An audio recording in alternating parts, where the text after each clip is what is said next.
پتا بھی ہے مصطفیٰ کی بیٹیاں کس حالت سے گزری ہیں. ہم بے خبر ہیں، ہم رسم و رواج کے عادی ہو گئے، ہم دیکھا دیکھی میں 10 سے کربلا بلا بیٹھے. میں سیدہ زینب معاف کر دے، ہمیں فقط نعرہ حسین میں لگا دیا گیا، تیرا پیغام بلا دیا گیا. سن، 10 محرم کو کربلا پورا نہ ہوا. اگر فاطمہ تیری بیٹی زینب نہ ہوتی تو یزید کربلا پی چکا ہوتا. پھر کربلا والوں کی قربانیاں ہم تک نہ پہنچی. کربلا تک اسلام لایا حسین. یزید نے گردن حسین کٹا کے نانا کے دین اسلام کو کربلا میں دفن کرنا چاہا. سیدہ زینب سلام تیری چادر کو کربلا تک پیغام حسین لایا. کربلا سے چرن میں جو آج کربلا ہو رہا ہے، علی اکبر ہو رہا ہے. یہ کمال علی اکبر و حسین کا نہیں، یہ کمال علی کی بیٹی سیدہ زینب کبریٰ کا ہے. یہ کربلا کی خواتین کا کمال ہے جو کربلا کی گواہی آگے لے کے گئی، کربلا کے درد کو آگے لے کے گئی. اب پتا چلا کہ امام حسین مدینہ سے خواتین کیوں کر ساتھ لائے. خالق کائنات نے جیسے فاطمہ الزہرا کو نسل مصطفیٰ کے لیے چنا تھا، ویسے ہی خالق کائنات نے زینب ثانیہ زہرا کو پیغام حسین کے لیے چن لیا تھا. حاضرین مکرم، امام حسین کی آخری ملاقات بھی اپنی بہن سیدہ زینب سے ہوئی تھی اور آپ کے حوالے کیا امامت، ولایت، اپنی نسل، اپنے بچے، نانا کی نسل ساری سیدہ زینب کے حوالے کی. سارا کٹ چکا، سورج غروب ہو چکا. 10 محرم کی رات کو یزیدیوں نے جشن منایا. جو رات ہوتی گئی ایسا ہی چاند تھا 11ویں کا، یہی چاند تھا، ایسی ہی کیفیت تھی. اور اس چاند نے اس منظر کو دیکھا ہے. شام 10 محرم کی جب غروب ہو گئی، خیموں کو آگ لگا دی گئی. خواتین سیدہ زینب سمیت ساروں کو رسیوں سے باندھ دیا گیا. ایک مرد امام زین العابدین، ان کے ہاتھوں میں بیڑیاں، زنجیر، ہتھکڑیاں ڈال دی گئی. ساری رات کربلا میں قید رکھا اور باتیں سننے کو ملتی. جشن ہوتا تو مبارکباد دیتے کہ حسین کو جہنم پہنچا دیا، مسلمان جیت گئے، یزید کو جیت کا خط بھجوا دیا گیا. ایسے میں اندھیرے میں امام زین العابدین نے حضور کے صحابی حضرت بشیر کو دیکھا. ان کو دیکھا، بلایا کہ ہماری خبر نہ جانے کون، جاؤ مدینہ میں نبی کے آل کے کٹنے کی، مرنے کی، لٹنے کی اطلاع دے آؤ. ہمارے ساتھ نہ جانے کیا ہوتا ہے لیکن مدینہ ہماری اطلاع پہنچاؤ. حضرت بشیر رضی اللہ تعالیٰ عنہ روتے ہوئے کربلا سے دوڑتے ہیں اور مدینہ المنورہ اطلاع پہنچاتے ہیں. اور یزید کو خط لکھا گیا کہ یزید مبارک ہو، اسلام جیت گیا ہے اور باغی ہار گئے ہیں. جہنمی دوزخ، باغی دوزخ میں چلے گئے ہیں اور مسلمان کامیاب کامران ہو کے آ رہے ہیں. حاضرین مکرم، اگر غم اور درد کربلا تک ہوتا تو بات نہ تھی. اصل ظلم تو کربلا کے بعد شروع ہوا ہے. یہ رونا تو کربلا کے بعد ہے. 10 محرم کی رات، ساری رات ان کو بٹھایا گیا. بتائیے، ہاتھ بندھے ہوئے ہوں، پاؤں میں زنجیریں ہوں، اور سیدہ زینب کے بیٹے بھی شہید ہو گئے اور سیدہ زینب کے 5 بھائی آپ کی آنکھوں کے سامنے شہید ہوئے. ایک امام حسین اور 4 بیٹے، 4 حضرت علی کے بیٹے، حضرت عباس، حضرت علی کے دوسری بیوی سے جو بیٹے تھے، حضرت عباس، حضرت جعفر، حضرت عثمان، 4 بیٹے امام حسین کے بھائی زینب کے 5 بھائیوں کے جسد اس کے سامنے پڑے ہیں، اور اپنے بیٹے اور محمد بھی تو ایک ماں کی صورت میں بھی دکھ دیکھا، ایک بہن کی صورت میں بھی دکھ دیکھا، ایک پھوپھی کی صورت میں بھی دکھ دیکھا۔ امام حسن کے بیٹے بھی سیدہ زینب کے سامنے ٹکڑے ہوئے، ان کے اپنے بیٹے بھی سیدہ زینب کے سامنے ٹکڑے ہوئے، سگے بھائی بھی ٹکڑے ہوئے۔ بتائیے ایک عورت جس کو ہر طرح سے دکھ ملے اس کی رات کیسے گزرے؟ اور سر دیکھے کہ سارے یزیدیوں کے قبضے میں ہے، اور منت کی کہ ہے تم میں سے کوئی نبی کے کلمہ اللہ ماننے والا، مجھے اپنے بھائی کے جسد تک تو جانے دو۔ سختی سے پابندی تھی کہ جانے کی اجازت نہیں۔ رات بیت گئی، صبح 11 محرم کو یہ قافلہ چلا تو نبی کی شہزادیوں کو اونٹ پر بٹھایا گیا، بغیر پالان کے، بغیر قیامے کے۔ جنہوں نے اونٹ دیکھے ہیں وہ اس منظر سے واقف ہیں۔ اونٹ کی چال ایسی ہے کہ بیٹھنے والا ایزی نہیں بیٹھ سکتا، کوہان لوگ دار ہوتی ہے۔ جب کسی کو سزا دیتے ہیں نا تو اسے اونٹ پر بغیر کپڑے، بغیر چادر یا بغیر کرسی، بغیر سیٹ اور پالان کے بٹھا دیتے ہیں۔ نبی کی شہزادیوں کے ہاتھ رسی سے باندھے ہوئے اور انہیں اونٹ پہ بٹھا دیا۔ اس سے بڑا درد یہ تھا کہ جن کے دودھ پیتے بچے تھے، اگر وہ بچے سنبھالیں تو خود اونٹ سے گریں، اور اگر اپنے آپ کو بچائیں تو بچے گریں۔ کربلا کے بچے تیرے حوصلے کو سلام، ماں کے ہاتھ بندھے ہیں اور دودھ پیتے بچے خود گلے سے لٹک کے سفر شروع کر دیا ہے۔ یہ قافلہ جب تیار ہوا، امام زین العابدین کے ہاتھ میں زنجیریں اور پاؤں میں بیڑی ہیں کہ یہ قافلہ اس کے حوالے کرو۔ بیمار کربلا کے سیدہ زینب پکاری، بیمار ہے، اس کو بھی اونٹ پہ بٹھا دو، گھوڑے پہ بٹھا دو، یہ کیسے پیدل چلے گا اور کیسے اونٹوں کی قطار کو ساتھ لے جائے گا۔ جب چلنے لگے، قافلہ تیار ہو گیا، اونٹوں کی قطار سیدنا امام زین العابدین کے ہاتھ میں جب قافلہ چلا تو اب پھر سے غم تازہ ہو گیا۔ اونٹ پہ بیٹھے خواتین، کسی کو بھائی کی جسد، کسی کو بیٹے کا سر، کسی کو بھتیجے کا دھڑ نظر آیا۔ سیدہ زینب نے بھی امام حسین کے جسد کو جب مٹی میں لت پت دیکھا، مدینہ کی طرف رخ کر کے کہتے ہیں یا رسول اللہ ایک نگاہ ادھر تو کیجئے، جس حسین کو سینے پہ لٹاتے تھے آج آپ کی امت نے ریٹ پہ لٹا دیا ہے۔ کپڑوں کے بغیر تیرا حسین تپتی ریت پر گزارے گا۔ اور یا رسول اللہ اپنی بیٹیوں کو تو دیکھیے، آج انہیں اسیر کر کے باندھ کے لے جایا جا رہا ہے۔ یا رسول اللہ نظر کرم کیجئے۔ یہ ندا آپ نے بلند کی، یزید کی ساری فوج کے آنکھوں میں آنسو آ گئے۔ وہ کبھی تنے حسین کو دیکھتے اور کبھی سیدہ زینب کی روتے ہوئے آواز پہ غور کرتے، گریہ طاری ہو گیا۔ کہا جلدی چلو جلدی چلو۔ جب چلنے لگے، سر حسین نیزے پہ زمین میں گاڑا ہوا تھا۔ سر حسین نے یہ یوں دیکھے کہ نیزے پہ امام حسین کا سر مبارک اور نیزہ زمین میں گاڑا ہوا تھا۔ کہا چلو چلتے ہیں۔ جب نیزے کو اٹھانے لگے تو نیزہ کسی سے اٹھا نہ گیا۔ پھر چند بندوں نے مل کے بلایا، نیزہ نہ اٹھا گیا۔ ہائے تازیانہ، وہ چمڑا جس سے اونٹ اور گھوڑے مارتے ہیں، وہ امام زین العابدین کو مارا کہ بتا تیرے بابا کا سر اٹھتا کیوں نہیں ہے۔ وہ تازیانہ لگا تو نے کہا مجھے کیا خبر کہ یہ سر زمین سے نہیں اکھڑتا۔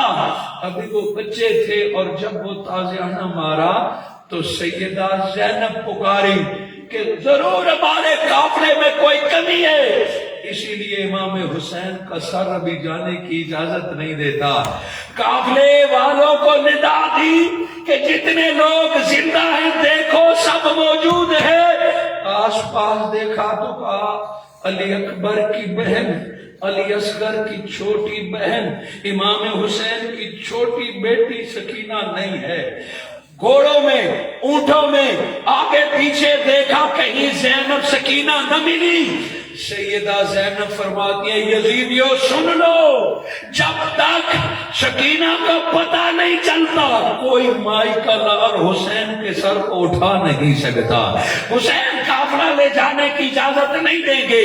ساری یزیدی فوج ڈھونڈنے لگی، کبھی جھاڑیوں کے نیچے، کبھی سامان میں، کبھی ہر جگہ. سیدہ زینب نے فرمایا کہ مجھے پتا ہے کہ سکینہ کہاں ہے، مجھے چھوڑو، مجھے اتارو، میں ڈھونڈ کے لاتی ہوں. کہا آپ ہمیں بتا دیں ہم لے آئے ہیں. کہا تمہیں وہ جگہ نہیں ملے گی، وہ جگہ ملے گی تو فقط زینب کو ملے گی.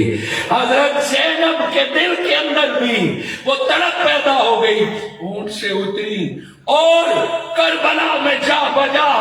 سادات کی، عوام کی، انصار کی لاشیں پڑی تھی. ساروں سے گزرتے گزرتے سیدہ زینب امام حسین کے بدن کے پاس گئی.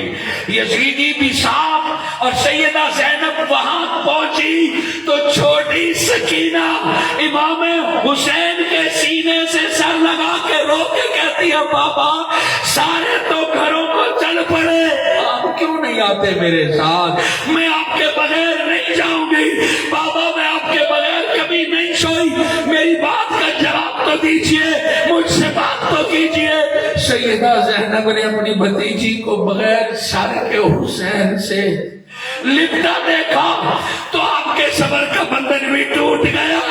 کہا ظالموں دیکھو تم نے کتنا ظلم کیا، اس سکینہ کو کون سمجھائے گا کہ اب حسین نہیں جائے گا. وہ اپنے بابا کو جھنجھوڑ جھنجھوڑ کے کہتے ہیں بابا اٹھو، میرے ساتھ چلو، ہم گھر جا رہے ہیں، میں نہیں جاؤں گی. سیدہ نے سکینہ کو بزور حضرت امام حسن کے بدن سے جدا کیا. سیدہ زینب امام حسن کو چومنے کے لیے آگے بڑھی، نیزے آگے کر دیے، قریب جانے کی اجازت نہیں. سوچ اس مہر پہ کیا بیتی ہوگی. سکینہ روتی چلاتی اپنے بابا کے بدن سے جدا ہوتی ہے. حضرت زینب سینے سے لگا کے آتی ہے. دوستو پتہ ہے سیدہ زینب نے کہا بیٹی تیرے بابا کا تو سر بھی نہیں تھا، کپڑے بھی نہیں تھے، تو نے پہچانا کیسے کہ یہ میرے بابا ہے؟ تو نے کیسے پہچانا؟ کہتی ہے پھپھو میں گئی تو سارے لوگوں کو دیکھ رہی تھی، کسی کو نہیں پہچان رہی تھی. کبھی ایک کے پاس رکتی، کبھی ایک کے پاس رکتی اور میں کہتی بابا بابا آپ کہاں ہے؟ جب چند لاشوں کے پاس میں رکی تو پھر میرے بابا کے کٹے ہوئے گردن سے آواز آئی بیٹا سکینہ ادھر آؤ، تیرا بابا یہ ہے. کہ پھر بابا کی آواز پہچان کے میں بابا کے سینے سے لپٹ گئی. ارے دوستو وہ تو جنت میں جا چکے، غم ہے تو لگا ہے، ارے علم ہے تو لگا ہے. بس اسی ایک بات یزید تجھ پہ لعنت، یزید تیری ساری نسل پہ لعنت ہے. آج ہماری ماں بہنوں بیٹیوں کی آنکھ میں ہم آنسو برداشت نہیں کر سکتے اور تو نے فاطمہ تو زہرا کی آنکھ میں اڑا دیا. یہ تو ابھی پہلی بات ہے. قافلہ چل پڑا اور اب جب نیزے کو اٹھایا تو بچے نے بھی اٹھا لیا. اب حسین کا سر اٹھا. امام حسین کا سر جب یزیدیوں نے اٹھایا تو کہا ہم کیوں اٹھائیں، اس کے بیٹے کو دے یہ خود اٹھائے. اور وہ سر بھی امام زین العابدین کو دیا. وہ جو 5 ماہ کا مسافر جس کے سامنے اس کے بھائی، اس کے چچا، اس کے بابا، اس کے کزنوں کے گردنیں کاٹی گئیں اور ابھی اس کے سامنے پورے اہل بیت کو اسیر بنایا گیا، بیمار بھی، زنجیروں میں بھی، اور پھر گھوڑوں کی قطار بھی تم نے کھینچی ہے، نیزہ بھی دیا کہ اپنے بابا کا نیزہ بھی سنبھال۔ امام زین العابدین نے جب وہ نیزہ سنبھالا، نگاہ بلند کر کے دیکھی تو حسین کی کٹی ہوئی گردن پہ نظر پڑ گئی۔ کبھی آپ نے اپنے بیٹے کی کٹی ہوئی انگلی دیکھی ہے؟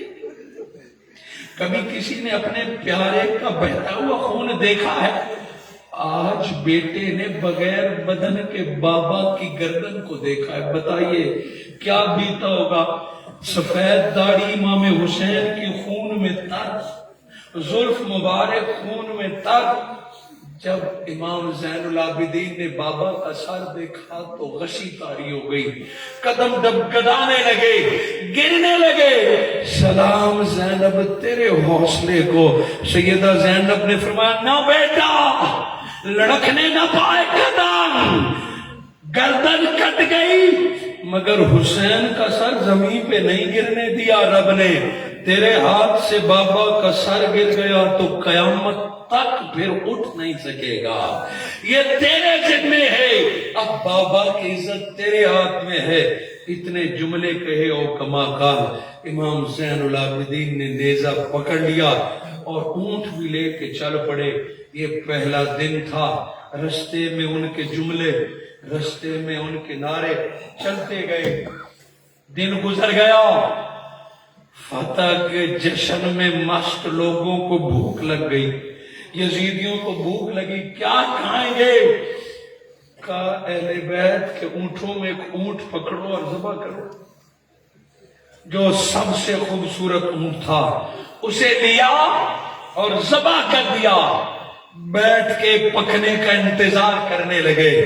گوشت بنایا، دیگوں میں بھر دیا، آگ لگا دی۔ یہ لٹے پٹے کیا کھاتے کیا پیتے؟ کھانا تیار ہو گیا، وہ بیٹھے، پکانے والے نے کہا آؤ کھانا تیار ہے آ جاؤ۔ خوشی خوشی آئے بیٹھے، جس دیگ سے بھی ڈھکن ہٹاتے ہیں اور سالن پلیٹوں میں یا برتنوں میں ڈالتے ہیں، پہلی دیگ سے اونٹ کا گوشت نکالنا چاہا تو گوشت کی بجائے خون نکلنے لگا، اس کو بند کیا، دوسرے دیگ کو کھولا، اس سے خون نکلا۔ جتنی دیگیں اونٹ سے بنی تھی ساری خون سے بھری۔ وہ پیٹ کے پجاری، وہ دنیا دار کتے، بھوک چمکنے کے بعد جب دیکھا کہ یہ گوشت کھانے کا نہیں، امام زین العابدین کو پھر پکڑ لیا کہ جب تمہیں پتا تھا کہ اونٹ بیمار ہے تو ہمیں بتایا کیوں نہیں؟ اس نے کہا الحمدللہ ہمارا کوئی اونٹ بیمار نہیں، بتاؤ تو صحیح کون سا اونٹ ذبح کیا ہے؟ کہا جو اس قطار میں سب سے پہلے تھا۔ کہا ظالموں وہ اونٹ تم کیسے کھا سکتے تھے؟ وہ اونٹ میرے بڑے بھائی حضرت علی اکبر کا خود پالا ہوا تھا، جس پر ساری عمر جنتی نے سواری کی ہو، جس کو علی کے بیٹے حسین کے بیٹے نے خود پالا ہو، وہ تمہارے حرام کے پیٹ میں جائے گا؟ نہیں نہیں، جو اہل بیت کا ہے وہ تمہارا کبھی نہیں ہو سکتا ہے۔ پھر زدرے مارے، پھر تازیانے مارے اور پھر علی کے بیٹے کو رلا دیا۔ بھوکا یہ قافلہ چل پڑا، رستے میں کھانے کی تلاش میں رہا، رات ہوئی، ادھر ادھر دیکھتے اور ڈر کے مارے رستہ بدلتے تھے۔ ایک گرجا گھر کے پاس سے گزرے، سر حسین کو دیوار کے ساتھ لگایا، اہل بیت اسی طرح بندھے ہوئے ہیں، اور سر حسین کو دیوار کے ساتھ رکھا اور خود سو گئے۔ رات آدھی بیتی، وہ گرجے کا عیسائی راہب پادری عبادت کے لیے اٹھا، اس نے دیکھا کہ آسمان سے کچھ نور نکلتا ہے اور گرجے کے دروازے کے سامنے زمین میں جذب ہو رہا ہے۔ وہ خوش ہو گیا کہ شاید اللہ نے میری عبادت قبول کر لی، مگر اس نے کہا یہ نور آسمان سے گرجا میں آنے کی بجائے باہر کیوں جا رہا ہے؟ دروازہ کھولا، باہر دیکھا تو سارے بدمست سو رہے ہیں، اونٹ کھڑے ہیں، گھوڑے بندھے ہیں، اور آسمان سے جو نور نکلتا ہے وہ ایک نیزے پہ لگے ہوئے سر میں جذب ہو رہا ہے۔ اب یہ فیصلہ کرنا مشکل ہے کہ نور سر سے نکل کے آسمان کو جا رہا ہے یا آسمان سے سر کی طرف آ رہا ہے۔ جان گئے کہ جو کمال ہے اسی سر میں، آگے گئے کہ قافلے والوں، مسافروں، کون ہو؟ وہ سارے ڈر کے مارے اٹھ گئے، کون ہے؟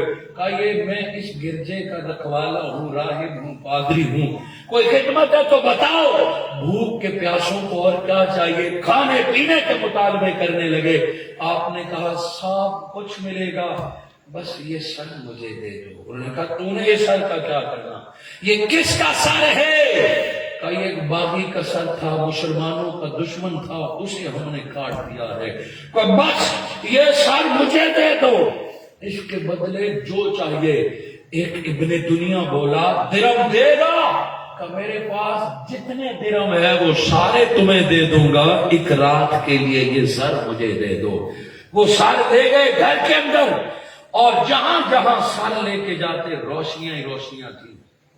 زوجہ اٹھی، خون صاف کیا امام حسین کے سر سے، زلف کو دھویا، کنگھی کی، اور سامنے جہاں وہ اپنی کتاب اللہ کی رکھتے تھے، بائبل رکھتے تھے، اسی جگہ پہ سر حسین کو رکھ کر زیارت کرنا شروع کر دی۔ پوچھے لوگوں سے پوچھا یہ نورانی چہرہ کس کا ہے؟ یہ کوئی عام چہرہ نہیں۔ کسی نے بتایا یہ نبی کا نواسہ علی کا بیٹا حسین علیہ السلام ہے۔ پلٹ کے گئے، عبادت کی نگاہ سے دیکھنے لگے، دیکھتے رہے، دیکھتے دیکھتے میاں بیوی کی آنکھ لگ گئی۔ آنکھ لگی تو خواب میں سیدہ طیبہ فاطمہ الزہرا تشریف لے آئی، علی المرتضیٰ تشریف لے آئے، محمد مصطفیٰ تشریف لے آئے۔ اے پادری، تو نے ہمارے حسین کو گھر کا مہمان بنایا، تو نے حسین کے زلف کو صاف کر کے کنگھی دی ہے، لو مانگ، کیا انعام چاہیے؟ حسین کی اماں، حسین کا بابا، حسین کا نانا تجھے خود نوازنے آئے ہیں کہ اگر آپ محمد ہو، حسین کے صدقے زیارت عطا کی ہے تو مجھے رب کی دنیا میں سب سے بڑی نعمت عطا کر دو۔ میرے آقا نے فرمایا لو، سب سے بڑی نعمت ایمان ہے، مصطفیٰ خود تمہیں کلمہ پڑھاتے ہیں۔ آقا نے کلمہ پڑھایا، فاطمہ الزہرا نے تحفے دیے، علی المرتضیٰ نے دعائیں دی، وہ اٹھا، گھر والی کو اٹھایا، گھر والی بھی خوش، یہ بھی خوش۔ کہا بھلیے تو کیوں خوش ہے؟ کہا جو خواب تو نے دیکھا ہے وہی خواب میں نے دیکھا ہے۔ اٹھے، غسل کیا، اور جب یزیدی صبح اٹھے تو یہ حسین کو سامنے رکھ کے لا الہ الا اللہ، لا الہ الا اللہ کا بیت کر رہا ہے۔ کہا عیسائی تو ہمارا کلمہ کیوں پڑھتا ہے؟ کہا ظالم، میں نے فقط سر کو گھر میں لایا، ایمان بھی گھر میں آ گیا، مصطفیٰ بھی گھر میں آ گیا، تم نے گردن کیسے کاٹی ہے؟ انہوں نے سر حسین لیا کہ کہیں یہ پیسے واپس نہ لے اور چل پڑے۔ حاضرین مکرم، آج 11ویں کی ساری رات آپ بیٹھے رہے، مگر کربلا سے دوبارہ دمشق اور شام کا درد آپ نہیں سن سکتے۔ میں نوجوان نسل اور آج جو کلومیٹر کاؤنٹ کرتی ہے، باقی اذیتیں چھوڑیے، یزید بدبخت لعین نے میرے حسین اور میرے حسین کی شہزادیوں کو کتنا سفر کرایا، ذرا سنیے کتنا سفر کرایا۔ مدینہ سے مکہ 431 کلومیٹر ہے، مکہ سے کربلا کا سفر 1447 کلومیٹر ہے، پھر کربلا سے کوفہ کا سفر 80 کلومیٹر ہے، اور پھر کربلا میں جب شہادتیں ہو گئی تو کربلا سے دمشق کا سفر 923 کلومیٹر ہے۔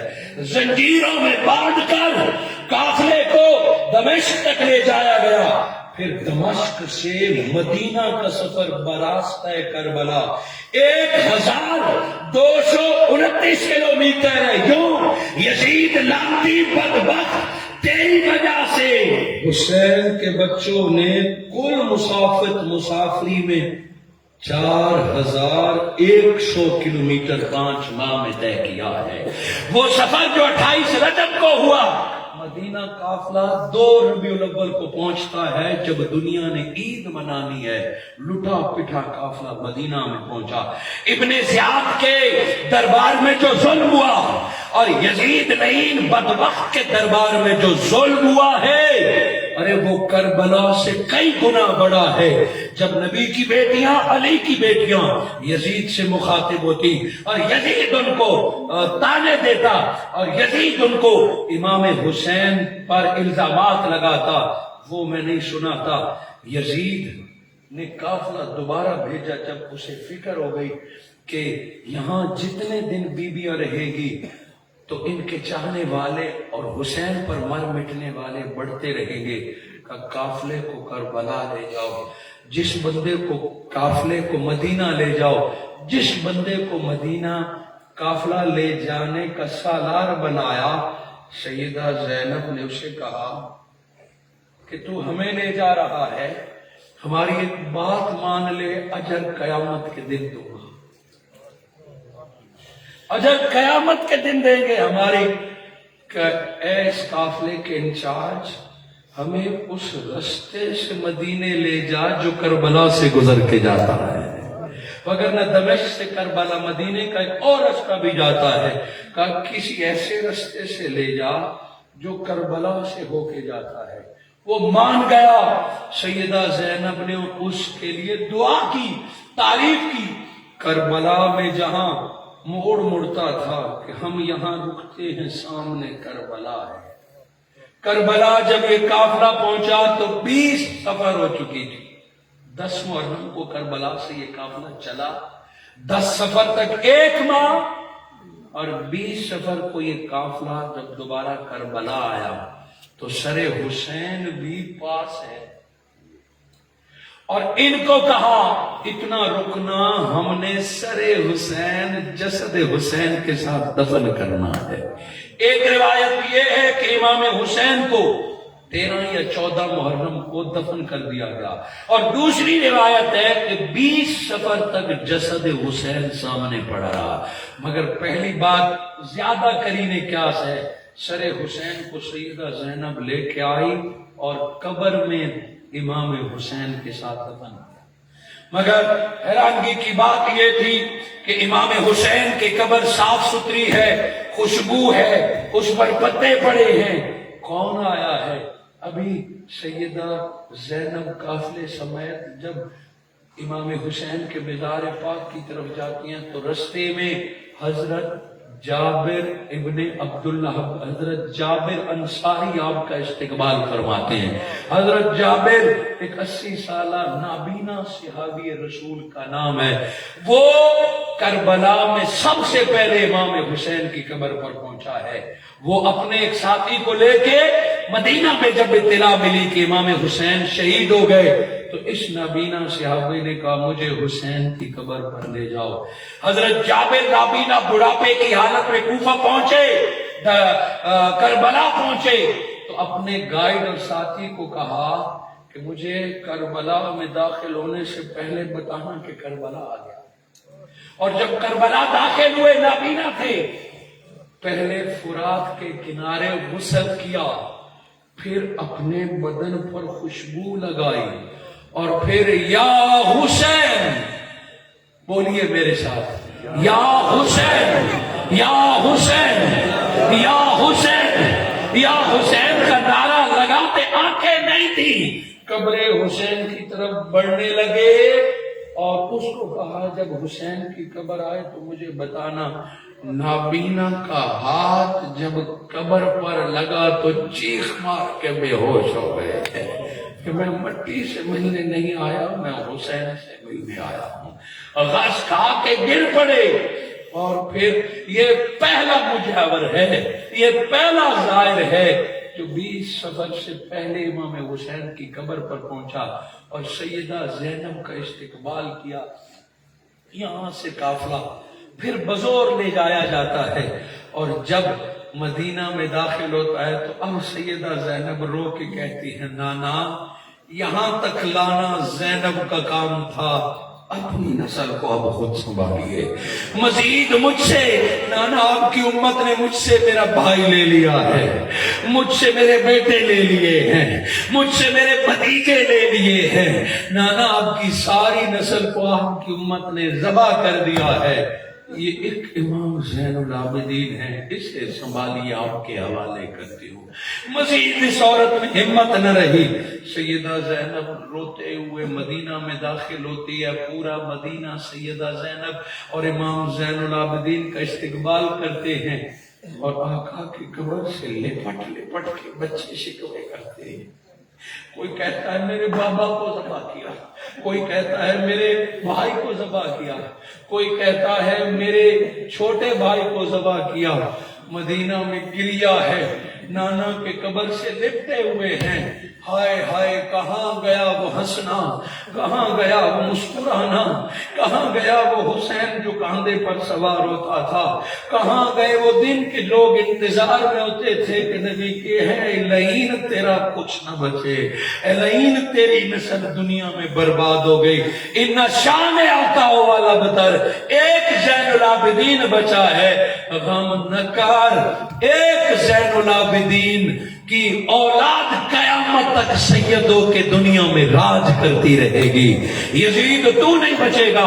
کربلا ہونا تھا اور اسی سے دین بچنا تھا. کربلا نہ بپا ہوتا، حسین بچ جاتا، مگر دین نہ بچتا. یہ آل پیدا ہی دین بچانے کے لیے کی گئی تھی کہ نماز پڑھیے اور قربانی دیجیے. شان آقا سے مراد دین کا دشمن ہے، شان آقا سے مراد یزید جیسے لعین اور بدبخت ہے. نماز پڑھیے اور قربانی دیجیے، یعنی دعائیں کیجیے اور حسین دی دیجیے، میرا دین قیامت تک بچ جائے گا. آج اگر تیرے میرے پاس قرآن اور دین ہے تو یہ مقروض ہے حسین کا، یہ مقروض ہے آل نبی کا. اور آج دین تیرے میرے پاس پہنچا، یہ صدقہ کربلا کا ہے. مگر آج کچھ ظالم کہ جن کو آقا کے در کا ملتا ہے، جو حسین کے نام کے کھاتے ہیں، نہ جانے کیا ریت چل پڑی ہے. پہلے یہ باتیں سنتے تھے اور غیروں کی باتیں سنتے تھے، یزید کے وکیلوں کی باتیں سنتے تھے، اور اب نبی سے عشق کا دعویٰ کرنے والے، نبی کے نام کے رنگ کے کپڑے پہننے والے، انہی دنوں میں صحابہ یاد آ جاتے ہیں، انہی دنوں میں شان معاویہ یاد آ جاتی ہے. سال بھر ہم صحابہ کی عظمت کے قائل ہیں، صحابہ کے ذکر سے رب راضی ہوتا ہے. معاویہ کی کانفرنسیں کی جائیں، ان کا مقام بیان کیا جائے، مگر 8 محرم کو، 9 محرم کو، 10 محرم کو معاویہ یاد آ جائے. یہ کون سا مسلک ہے؟ یہ کون سا دین ہے؟ یہ شرارت ہے، یہ اہل بیت کے چاہنے والوں کے زخموں پہ نمک چھڑکنا ہے. پھر بھی چلو وہ صحابی رسول ہے، کسی نے نام لے لیا، مگر اب ایک ظالم نے جو ساری عمر نام مصطفیٰ کی خیرات کھاتا رہا ہے، جو نعتیں پڑھ کے اپنی تجوریاں بھرتا رہا ہے، جو اپنی شکل بنا کے لوگوں کو سنت مصطفیٰ کے نام پر گانے سناتا رہا ہے، وہ نام نہاد گلوکار جس نے نام کے نام پر کروڑوں اربوں اکٹھے کیے اور ناکا کے ناک کے نام پر دنیا میں نام بنایا. بدبختی جب آئی تو اسی بدبخت نے جس نے آقا کے نام کا کھایا، 7 محرم الحرام کو اپنے بیٹے کی شادی رکھ دی، اپنی بیٹی اور بیٹی کا ولیمہ رکھ دیا. کوئی اس سے پوچھے کہ کیا 7 محرم سے شادی لیٹ نہیں ہو سکتی تھی یا اس سے پہلی نہیں ہو سکتی تھی؟ تیری کیا مجبوری ہے کہ تو نئے سوٹ بیٹے بیٹیوں کو پہنا کے، حال بک کر کے، طرح طرح کے کھانے بنا کے آج ولیمہ کر رہا ہے؟ یہ بدبختی ہے. اور وہ دلیلیں دیتے ہیں ہمیں فقہ کی، وہ دلیلیں دیتے ہیں ہمیں قرآن و حدیث کی کہ محرم میں شادی کرنا کہاں منع ہے، محرم میں فلاں کا نکاح ہوا، فلاں کا نہ. او بدبخت جنہوں نے حسین کو شہید کیا تھا، جنہوں نے علی اکبر اور علی اصغر کے جسد پہ گھوڑے دوڑائے تھے، وہ بھی دلیلیں لاتے تھے فقہ کے، وہ بھی قرآن کی آیتیں لاتے تھے کہ حسین باغی ہے، حسین نے خروج کیا ہے، حسین نے حکومت کو نہیں مانا. قتل حسین کے لیے بھی وہ قرآن پڑھتے تھے. اور یہ شادیاں، یہ مثالیں کربلا سے پہلے کہتے ہیں کربلا کے بعد 1 سے 10 محرم تک رب نے امر کر دیا ہے ان 10 دنوں میں ہر مومن کی آنکھ برستی ہے، وہ حسین کو یاد کرتا ہے، آل مصطفیٰ کو یاد کرتا ہے۔ ان بھیڑیا نما لوگوں کے چہرے پہچان لو کہ جنہیں 10 دنوں میں یزید یاد آ جاتا ہے، یزید کے رشتے دار یاد آ جاتے ہیں اور شادیاں یاد آ جاتی ہیں، ان بھیڑیوں کو پہچانو، ان کو سٹیج پہ نہ آنے دو اور انشاءاللہ مجھے کوئی نہیں آنے دے گا حسین کے نہیں آنے دے گا انشاءاللہ۔ جلوہ صاحب آپ سے تائید لینا چاہتے ہیں، کیا جو حسین کو نہیں مانتا انہیں سٹیج پہ آنے دو گے؟ جو حسین کو نہیں مانتا انہیں توحید سنو گے ان سے؟ جو حسین کو نہیں مانتا ان سے صحابہ کا ذکر سنو گے؟ لو، جو حسین نہیں مانتا آج چنن والے ہیں وہ فیصلہ کر رہے، ہاتھ اٹھا کے بتائے کہ جو حسین کو نہیں مانتا، حسین کی اماں تجھے گواہ بنا کے کہتے ہیں، جو حسین کو نہیں مانتا ہم اسے قرآن بھی نہیں سنیں گے، ہم اسے دین بھی نہیں سنیں گے، ہم ان کی عزت بھی نہیں کریں گے۔ حسین تیرے گھوڑے کے قدموں سے لگنے والی خاک ہماری آنکھ کا سرما ہے، اور جو تجھ سے بغض رکھتا ہے وہ اڑ کے بھی دکھا دے ہمارے نزدیک ذلیل ہے، خوار ہے، دشمن خدا اور مصطفیٰ ہے۔ سنبھل جائیے، اپنے ایمانوں کو سنبھالیے۔ 30 سال سے ڈاکٹر محمد طاہر القادری یہی رونا رو رہے ہیں کہ ہماری صفوں میں خارجی گھسے ہوئے ہیں، ہماری صفوں میں ناستی اور رافضی گھسے ہوئے ہیں، عشق کا لبادہ اوڑھ کے اہل بیت کے دشمن ہماری صفوں میں گھسے ہوئے ہیں۔ ڈاکٹر محمد طاہر القادری 20 سال سے حسین حسین کر رہا ہے، اہل بیت کے نعرے لگا رہا ہے کہ ذکر حسین کسی مسلک کا نعرہ نہیں ہے، یہ ایمان کی بنیاد ہے۔ اہل بیت سے عشق کسی کی مسلک کی پہچان نہیں ہے، یہ کلمے کی بنیاد ہے، جس کو خواجہ اجمیر کہہ گئے تھے کہ شاہ تو حسین، بادشاہ تو حسین، دین پناس دین است تو حسین، دین پناس تو حسین، سردار نجات دست یزید حقا کے بنائے لا الہ الا اللہ است تو حسین، کہ حسین کے بغیر کسی کے لا الہ الا اللہ پر بھی ہمیں اعتراض نہیں۔ کوئی لاکھ لا الہ الا اللہ کرے اسے مانو، یہ حسین مانتا ہے تو تیرا لا الہ الا اللہ بھی قبول ہے۔ ہماری ایمان کی پہچان یہی ہونی چاہیے۔ دعا کرتا ہوں 11 شب کو آپ نے اتنی دیر مجھ سے نبی کی یاد، علی کی بیٹی سیدہ زینب کی قربانی کو سنا۔ میں نے کوشش کی کہ کربلا کی بات سناؤں، وہ 1 گھنٹے میں سمجھنے والی نہیں ہے، اس کے لیے جگر چاہیے، دل چاہیے، ایمان چاہیے، خلوص چاہیے۔ خود مطالعہ کیجئے کہ کربلا کے بعد یزید بدبخت کے کیا سیاہ کارنامے ہیں۔ قتل حسین سے تو وہ انکاری ہے، اور اس کے وکیل کہتے ہیں یزید نے قتل نہیں کیا۔ چلو یزید بدبخت کو 11 محرم سے دیکھ لیتے ہیں کہ اس نے کیا کیا کیا، آپ حیران رہ جائیں گے کہ واقعی وہ کافر تھا۔ قتل حسین ثابت نہ بھی ہو، 11 محرم کے بعد 2 سال ہر روز اس کا کفر ثابت کر رہا ہے۔